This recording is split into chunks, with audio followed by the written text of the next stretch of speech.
Hello दोस्तों, मैं इक्की शर्मा आप सभी का आपके अपने चैनल पर फिर स्वागत करता हूं। आपके नाउन्स की प्रैक्टिस चली हुई थी, ठीक है। चलिए बढ़िया अपने नेक्स्ट सेंटेंस की तरफ।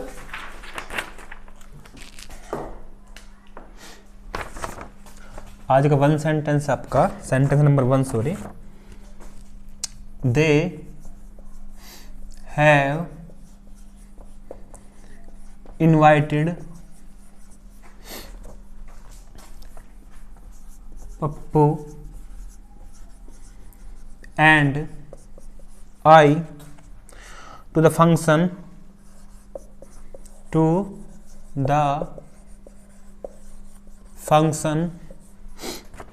be held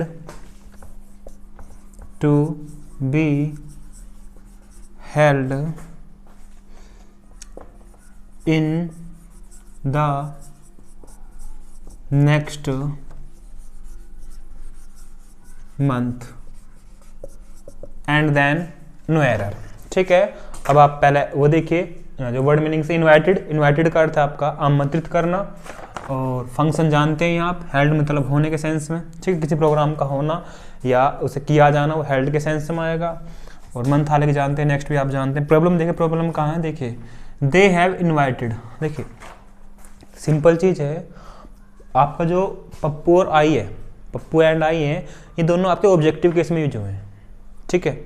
मतलब एज ए ऑब्जेक्ट यूज किए हैं, और अगर एज ए ऑब्जेक्ट के यूज किए गए हैं कुछ चीज़ें तो वो ऑब्जेक्टिव केस में होनी चाहिए। अभी पप्पू है, ये आपका प्रॉपर नाउन है, ठीक है। प्रॉपर नाउन तो आपका क्या रहने वाला है दोस्तों, ये तो उसी में रहेगा आपका, मतलब आप इसका ऑब्जेक्टिव केस बनाइए अथवा नॉमिनेटिव केस बनाइए, तो वह तो समान ही रहने वाला, उसमें कोई चेंजिंग नहीं होगी, ठीक है। बट ये it is pronoun and the I is the nominative case, and the nominative case of I is me. So in this section you will use me, not I. Clear? Now we will say that they have invited Pappu and me to the function to be held in the next month. Okay, problem is over. Next sentence तरफ बढ़िए। अगला sentence आपका sentence number 2।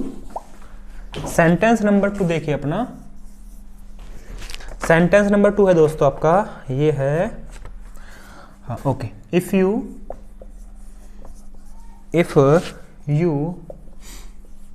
Inform me of yours arrival time, I shall come to meet you. I shall come to meet you at the airport. And then no error sign. Inform जानते हैं सूचना देना, arrival आना, can not meet जानते हैं मिलना, airport भी आप जानते हैं, ठीक है। अच्छा स्पेलिंग देखिए, एयरपोर्ट के साथ एक स्पेलिंग इंपॉर्टेंट है, एरोप्लेन। देखिए दोस्तों यहाँ आई नहीं आता, यहाँ पर आई गलत होता है, ई होता है, और ये आपका स्पेलिंग एरर से मिल चुका सेवरल एग्जाम्स में, सो पे हिट टू है, ओके। तो अब प्रॉब्लम देखिए, प्रॉब्लम कहाँ है यहाँ पर, ये आप अपोस्ट्रोफी एस के रूल आप पढ़े, ठीक है। उसमें आपने पढ़ा होगा कि अगर पजेसिव केस यूज हो ना दोस्तों, अगर पजेसिव केस यूज हो तो फिर अपोस्ट्रोफी एस यूज नहीं करते। अगर पजेसिव केस सेंटेंस में आया हो तब उसके साथ आप अपोस्ट्रोफी एस यूज नहीं करते। फिर समझिए, जैसे मैं कहूं माई पेन, देखिए अब आप यहां माई के बाद अपोस्ट्रोफी एस यूज नहीं करेंगे, समझ आई बात। आप नॉमिनेटिव केस के साथ यूज कर लीजिए, बट जब पजेसिव में हो चीजें तब यूज नहीं करते आप अपोस्ट्रोफी एस, क्योंकि वो खुद ही आपकी मतलब संबंध की भावना में है। देखिए आप जो अपोस्ट्रोफी एस यूज करते हैं वो सिंपली रिलेशनशिप के लिए यूज करते हैं, उस बंदे का रिलेशन क्या है उस चीज के साथ आप वह दर्शाते हैं। अब जो पहले से ही पजेसिव का मतलब ही संबंध को वाचक है, आपका पजेशन का मतलब ही संबंध है, तो फिर काहे जरूरत पड़ी, तो आप यूज नहीं करेंगे, ओके। तो so you will do remove S and the sentence is now fine, clear. चलिए sentence number 3,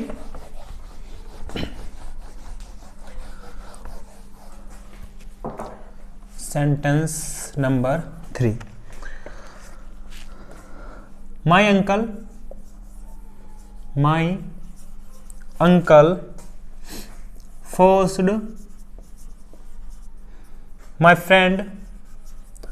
forced my friend and I to stay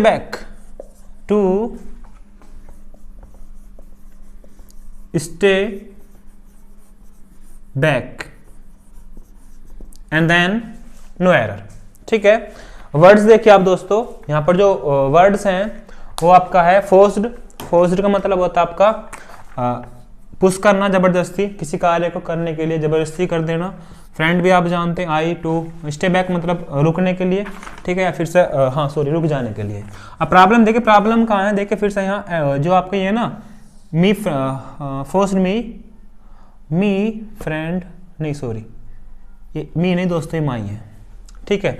my friend जिस केस में है आपका आई भी उसी केस में जाना चाहिए। समझिए, माई फ्रेंड एंड आई आपका ऑब्जेक्ट के रूप में यूज हो रहा है, और जब आप ऑब्जेक्ट के रूप में यूज कर रहे हो there it should be an objective case, so you will use my, okay, here sorry you will use me not I. तो आप आई को रिमूव कर दीजिए और यहां पर मी यूज कर दीजिए। My uncle forced my friend and me to stay back here, okay, sentence सही है। अब आगे बढ़िए, सेंटेंस नंबर 4, सेंटेंस नंबर 4 की तरफ देखिए।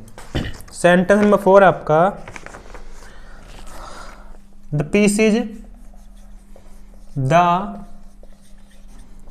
pieces of glass windows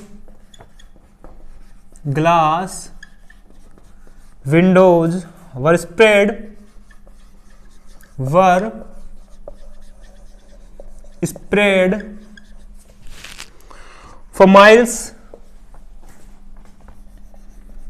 for miles but it apparently killed no one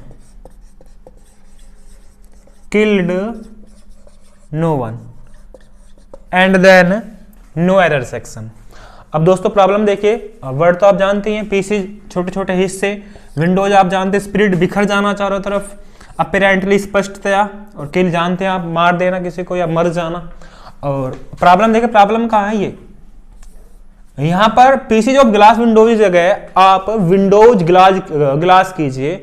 आप जानते हैं जब अपोस्ट्रोफी एस प्रयोग किया गया हो तो अपोस्ट्रोफी एस आप नॉर्मल यूज करते हैं लिविंग थिंग्स में। अगर नॉन लिविंग थिंग्स हो तो उस वस्तु के जस्ट बाद आप अपोस्ट्रोफी एस यूज करेंगे, ठीक है भाई। आपकी जो नॉन लिविंग थिंग्स है वहां पर आप अपोस्ट्रोफी एस यूज कीजिए, और अगर नहीं है लिविंग थिंग्स है तो आप वहां ऑफ भी यूज कर सकते हैं और आप एपोस्ट्रोफी एस भी यूज कर सकते हैं, दोनों के दोनों ही सही हैं।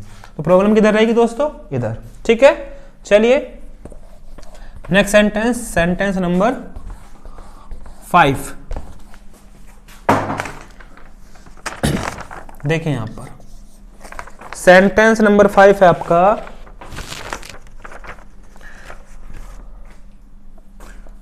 The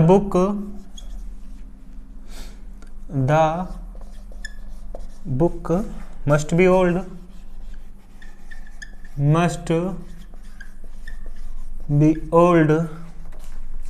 for its cover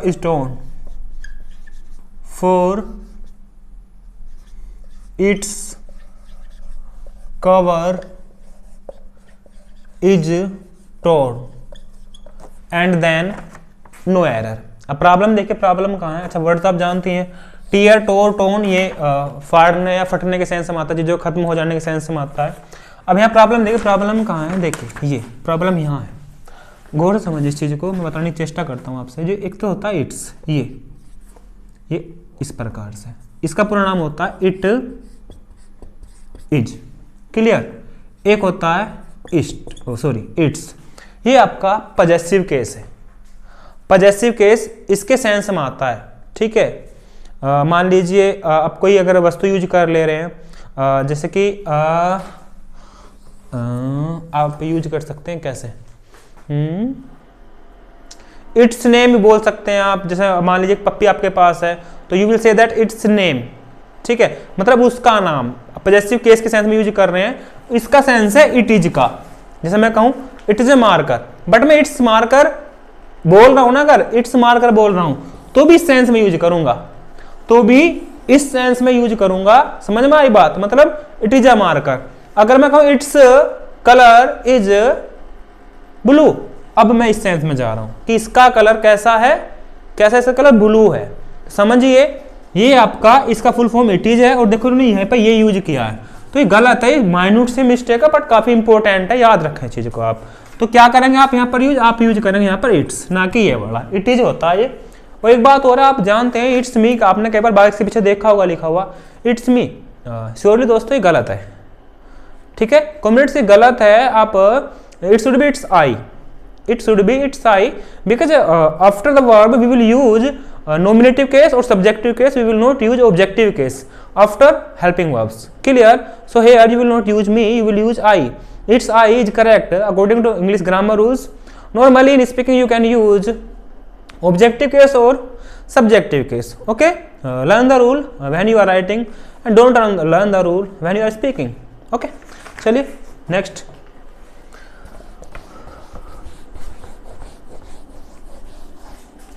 sentence number 6,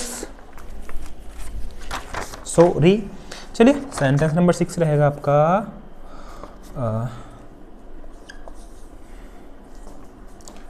the minister speech, the minister speech has been reported,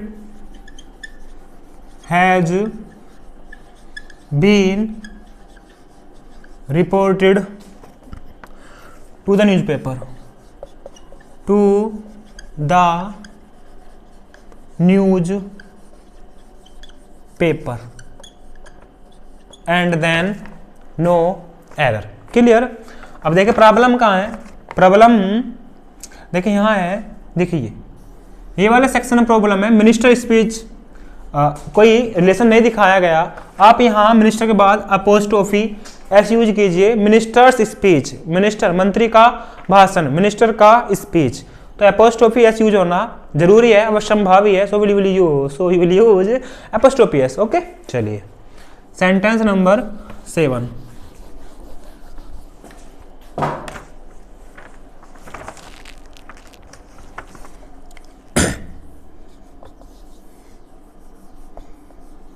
Aditi was unable to support her parent,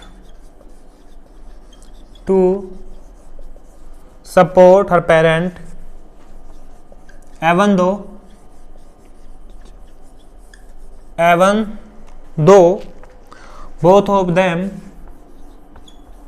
both of them had no income of their own,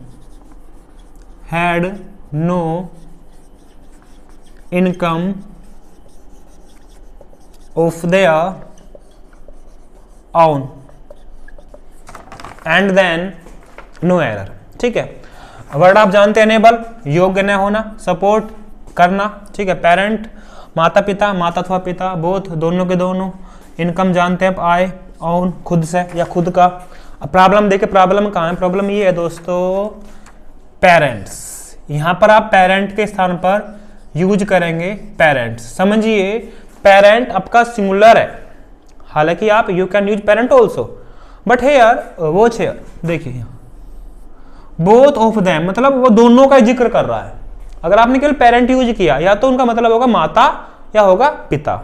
फिर से यूज कीजिए, parent का मतलब है या तो माता या पिता, और अगर मैं पेरेंट्स यूज करता हूं तो उसका मतलब दोनों ही है, माता भी और पिता भी। और यहाँ पर देखिए सेंस यूज हुआ है आपका दोनों के ही सेंस में यूज हुआ है, तो यहाँ पर क्या होना चाहिए दोस्तों, पेरेंट्स होना चाहिए ना कि पेरेंट। ठीक है, देम बता रहा है आपको, और देखिए यहाँ देयर भी बता रहा है कि नाउन इज प्लूरल। क्लियर? चलिए नेक्स्ट सेंटेंस की तरफ प्रोसीड करिए। अच्छा कॉमरेड्स, शेयर करना ना भूलें, ठीक है। Sharing is caring. चलिए next, our system, okay change कर ले रहा हूं marker. Our system of assigning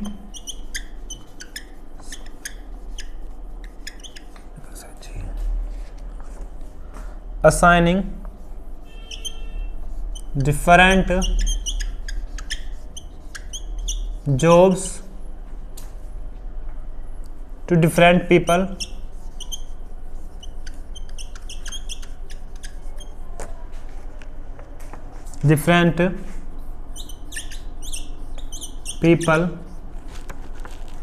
should be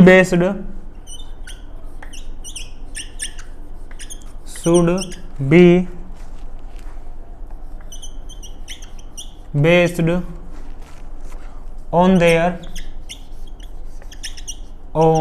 their strengths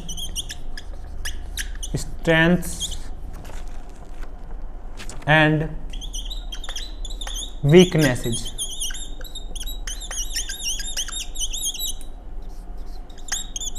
and then no error, ठीक है। वर्ड्स देखे जिन्हें आप नहीं जानते, असाइन बांट देना, दे देना किसी को। असाइनमेंट आपने सुना भी होगा, डिफरेंट अलग अलग, ये डिफरेंट। पीपल शुड बेस्ड आधारित, स्ट्रेंथ मजबूती, वीकनेस कमजोरी। अब प्रॉब्लम देखिए, प्रॉब्लम कहाँ है, प्रॉब्लम ये दोस्तों, ये weakness is uncountable noun. Weakness क्या है आपका, ये अनकाउंटेबल नाउन है, ठीक है। और अनकाउंटेबल नाउन का आप प्लूरल नहीं बना सकते। क्या बोले, अनकाउंटेबल नाउन का आप प्लूरल नहीं बना सकते, तो इस आप एस को काट दीजिए, अब आपका वाक्य सही है। क्लियर। चलिए नेक्स्ट सेंटेंस की तरफ बढ़िए। Sentence number 9।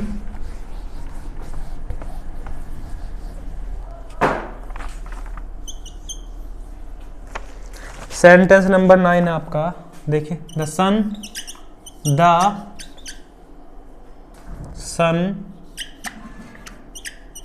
whose ray give life to the earth,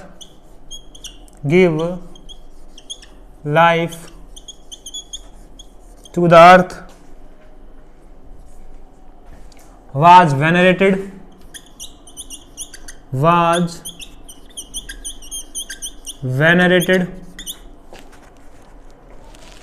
as God by our ancestors, and then no error section, ठीक है। देखिए प्रॉब्लम कहाँ है, प्रॉब्लम है दोस्तों, देखिए द सन हुज रे के जानते हैं आप, Kiran. Give life to the earth भी जानते हैं आप। वेनेरेटेड मतलब सम्मान करना या फिर सम्माननीय, जिसका सम्मान किया जाता है, एडजेक्टिव है ये। गॉड, एंसेस्टर्स का मतलब होता है पूर्वज, जो हमारे माँ बाप, उनके माँ बाप ऐसे चलते हैं ना, एक मतलब लीनियज चलता है, एक वंशावली, एक पीढ़ी चलती है, वो सभी के सभी इसी में आते हैं, ठीक है। अब देखो प्रॉब्लम कहाँ है, प्रॉब्लम है दोस्तों ये, द सन हुज रेज करेंगे आप इसे, क्या करेंगे, रेज करेंगे, RAYS, it should be in plural. जैसे ही आप प्लूरल करेंगे तब देखिए पूरा पूरा वाक्य सही हो जाएगा। यहाँ देख गिव, आप खुद ही सोचिए, अगर ये सिंगुलर होता तो फिर it should be in plural, sorry, really sorry, ठीक है। ये गिव का इससे संबंध ही नहीं कुछ भी। Life to the earth was venerated as God, the sun whose rays, बस इतना ही सही है।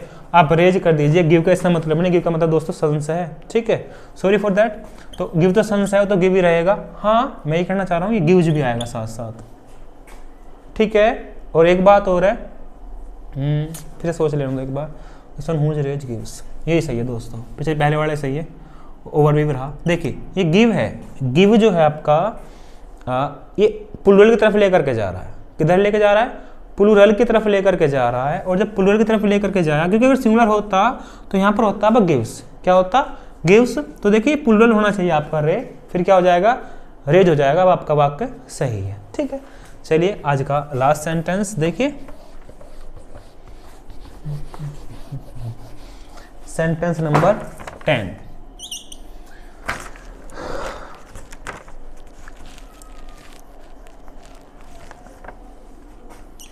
वन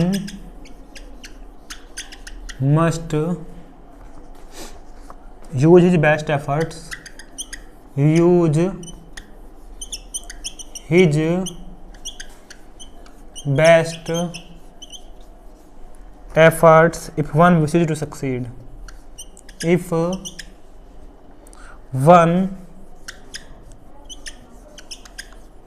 wishes to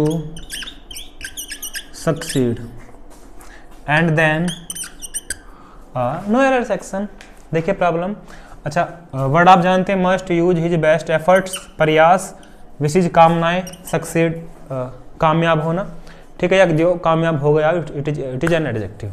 सक्सीड देखिए आपकी जो सक्सीड है ना आपका, मतलब इसकी स्पेलिंग याद रखना, SUCCEED, SUCCEED याद रखिए, ठीक है।